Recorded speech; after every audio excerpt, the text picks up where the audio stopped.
trans and Black LGBTQ community. New poll shows Black Americans split on gender and trans equality issues. According to a new poll by Pew Research, Black Americans remain firmly in support of gender equality, but are split when it comes to transgender and non-binary issues. Nearly 70% of Black adults think the U.S. has not gone far enough in giving women equal rights with men.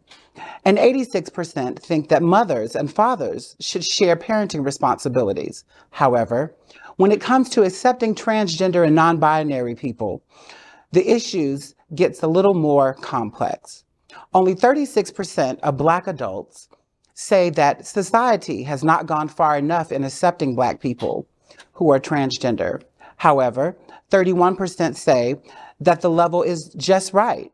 Furthermore, 29% say that it has gone too far. Not surprising, views also differ depending on their political perspective. Just 48% of self-identifying Black conservatives think that it's important to address equality for Black transgender people, while 69% of liberals believe it is important to do so. Religion also plays a large factor, with those attending religious services weekly being 17% more likely to say views on transgender and non-binary issues in society are changing too quickly.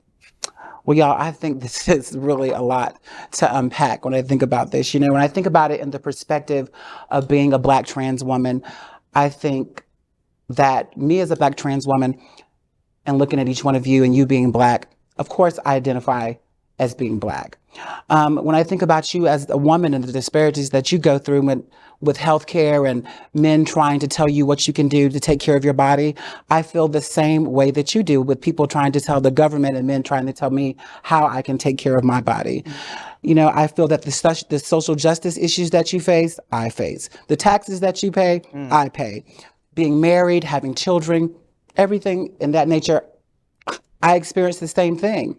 But I think that you cannot walk in my shoes and you don't understand me. And I think that when people don't understand people, they fear it. Yeah, I was listening to you read this story. I've been thinking about this story, and I was thinking, wow, the programming that people receive, right? Yeah. And have received, because as probably the oldest person sitting at the panel, there's a time in my life when those numbers would have been really bad. Really, really, really bad. I was surprised actually to see some of the percentages. I'm like, wow, when did that even happen? And so I'm thinking, well, then that's a good sign, right? Because if in being more out and visible and having discussions has made the needle move that far, then we can move it a little farther, you know? And I think it comes to not you as much as me and my spaces defending Black trans people. Right. And making sure that my family knows when I'm home for dinner that if somebody makes a comment, that that's not okay. You don't have to be there for it to not be okay. Agreed. Right? And I think that as we learn to do things like that, it helps to change that, so that one day someone who doesn't understand your story at all doesn't have to, but they can understand you deserve health care. You deserve to be able to get an education and a job and pay your taxes and the things that you were talking about, right? I think we have our role. I mean, you said it. Black trans women have done enough. You know, they've done enough to justify their existence. They've done enough to justify, you know, treating equally in healthcare and everything. They've done enough. Like at this point, and that's what's always frustrated me. My own frustration about the queer community. It's like at this point, trans people in general have done enough. No. And if we as cis people or however you identify, if you can't pick up the banner at this point, right, just to help and actually say, yes, we're defending their humanity because their humanity is our humanity. Exactly. So this study, I will agree, I was expecting the numbers to be worse. So I'm glad about that at least. I thought the numbers were promising, actually. 30-something% of people who thought it was just right.